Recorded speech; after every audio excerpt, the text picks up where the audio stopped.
प्रश्नावली 11.1 का question number 9 देखिए।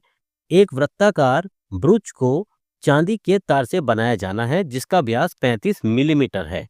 तार को वृत्त के 5 व्यासों को बनाने में भी प्रयुक्त किया गया है जो उसे 10 बराबर त्रिज्या खंड में विभाजित करता है। तो ज्ञात कीजिए। देखिए ये वृत्ताकार ब्रूच दे रखा है, चांदी के तार से बनाया जाना है जिसका व्यास हमारा 35 मिलीमीटर दे रखा है, जबकि तार को वृत्त के 5 व्यास बनाने में भी प्रयोग किया जाता है, उसे 10 बराबर त्रिज्या खंडों में विभाजित किया जाता है। देखिए ये हमारे 10 बराबर त्रिज्या खंड दिए गए हैं। फर्स्ट ज्ञात करना है कुल वांछित चांदी के तार की लंबाई, और सेकंड ज्ञात करना है ब्रूच के प्रत्येक त्रिज्या खंड का क्षेत्रफल। देखिए सबसे पहले क्या लिखते हैं, जो क्वेश्चन में दिया गया है हम वो लिखेंगे। वृत्ताकार ब्रूच का व्यास दे रखा है हमारा 35 मिलीमीटर। क्या लिखेंगे? वृत्ताकार ब्रूच का व्यास ये दे रखा था हमारा 35 मिलीमीटर। देखिए व्यास 35 दे रखा है तो त्रिज्या इसकी आधी होगी, तो त्रिज्या कितनी होगी इसकी? त्रिज्या आर बराबर हो गई हमारी 35/2 मिलीमीटर। अब फर्स्ट पार्ट देखिए। फर्स्ट पार्ट में कहा गया कुल वांछित चांदी के तार की लंबाई। कुल वांछित चांदी के तार की लंबाई,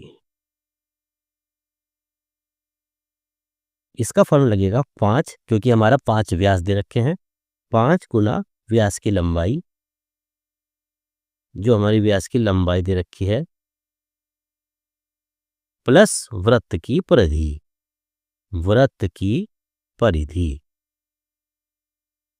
अब देखिए 5 गुना व्यास की लंबाई दे रखी है हमारी 35 मिलीमीटर, तो 35 प्लस वृत्त की परिधि। परिधि का फॉर्मूला होता है 2 पाई आर। परिधि का फॉर्मूला हो गया हमारा 2 पाई आर, तो 2 into pi into are.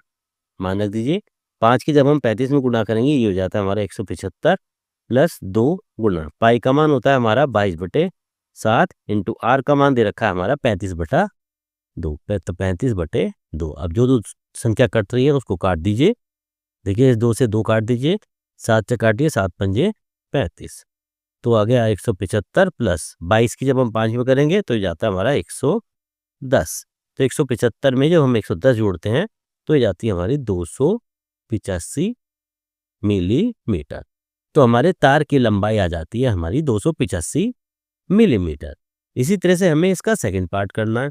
Second part में पूछा उसने ब्रूच के प्रत्येक त्रिज्या खंड का क्षेत्रफल, तो प्रत्येक त्रिज्या खंड का क्षेत्रफल निकालेंगे हम। सेकंड पार्ट, ब्रूच के प्रत्येक त्रिज्या खंड का क्षेत्रफल।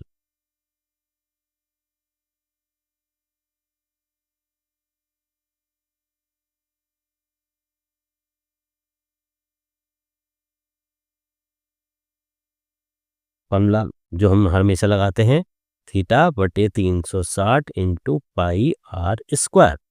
मान रख दीजिए। थीटा का मान क्या दे रखा है? थीटा का मान यहाँ पर दे रखा है हमारा,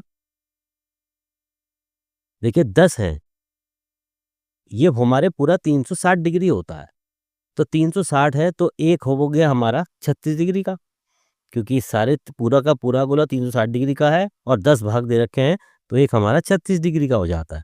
तो थीटा का मान हो जाता है हमारा 36/360 इंटू पाई का मान 22/7 इंटू आर का मान दे रखा है हमारा 35/2 इंटू 35/2। अब काट दीजिए, 36 से काटिए, यहाँ 10 आ जाता है, 7 से काटिए, 7 पंजे 35, 5 से काटिए, 5 दूनी 10, अब 2 से काटिए 11, और कोई संख्या यहाँ पर नहीं कटेगी। तो ऊपर क्या बचा? ऊपर बच गया हमारा, एक तो ये 11 गुना 35 बटे 2 दूनी 4। भाग कर दीजिए इसको। 11 और 35 दोनों की आपस में जब हम गुना करेंगे तो गुना करके कितना आएगा? 35 से कम 35 बचे 3, 35 से कम 35 हो 3, 38 385/4 तो 385/4 वर्ग मिलीमीटर इसका हमारा प्रत्येक त्रिज्य खंड का क्षेत्रफल आ जाता है।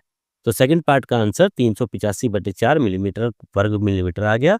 तो इस तरह से हमारा प्रश्न नंबर 9 11.1 का हमारा पूरा हो जाता है।